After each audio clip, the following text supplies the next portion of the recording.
ইতিমধ্যেই বন্ধ হরমুজ প্রণালী যুদ্ধের বাজারে আগুন জ্বালানিতেও ভারতেও বাড়তে পারে অপরিশোধিত তেলের দাম।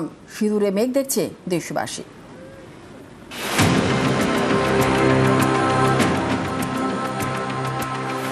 প্রয়োজনের 85% তেল বাইরে থেকে আমদানি করে ভারত।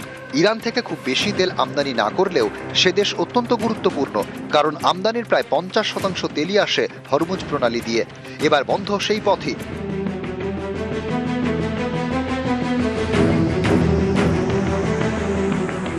ইরান সেনার উপদেষ্টা সরদার ইব্রাহিম জব্বারির হুঁশিয়ারি, হরমুজ প্রণালী বন্ধ, কেউ পার হতে চাইলে ইরান সেনা জাহাজ ধ্বংস করে দেবে। এই অঞ্চলে ভুলেও না আসার হুঁশিয়ারি জব্বারির।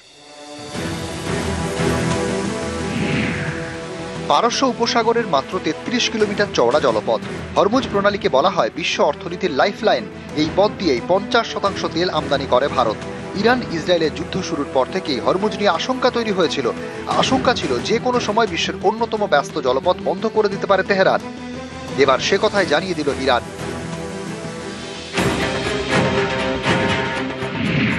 সরকারি সূত্রে খবর, দেশে 25 দিনের অপরিশোধিত তেল মজুত রয়েছে। 25 দিনের চাহিদা পূরণের মতো শোধিত জ্বালানিও রয়েছে। ফলে কয়েকদিন হরমুজ বন্ধ থাকলে তেমন কোনো চিন্তা নেই। তবে পণ্য পরিবহনে জাহাজ ভাড়া ও বিমার খরচ বৃদ্ধি পাবে, ফলে চড়বে আমদানি খরচও। কিন্তু দীর্ঘদিন হরমুজ বন্ধ থাকলে ধাক্কা খাবে সিএনজি ও রান্নার গ্যাসের আমদানি। এক লাফে অনেকটা বৃদ্ধি পাবে দাম। হরমুজ প্রণালী দীর্ঘদিন বন্ধ থাকলে বিরাট ধাক্কা খাবে ভারতের অর্থনীতি। ভারত বাড়াতে পারে পেট্রোল ডিজেলের দাম, তরল প্রাকৃতিক গ্যাসের দাম, বিমানের টিকিটের ভাড়া।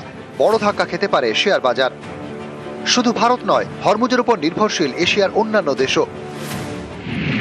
হরমুজের উপর সবচেয়ে বেশি নির্ভরশীল চীন, তারপরে রয়েছে ভারত, দক্ষিণ কোরিয়া ও জাপান। প্রয়োজনের 80% অপরিশোধিত তেল ইরান থেকে কেনে চীন। চীনের সঙ্গে $400 বিলিয়ন চুক্তি রয়েছে ইরানের। ইরানের অর্থনীতি অনেকাংশে চীনের উপর নির্ভরশীল। সেই প্রভাব কাজে লাগিয়েই হরমুজ খুলে দিতে চাপ দিচ্ছে চীন। দেশে তেল মজুদ, সরকার আশ্বাস দিলেও চিন্তায় দেশবাসী।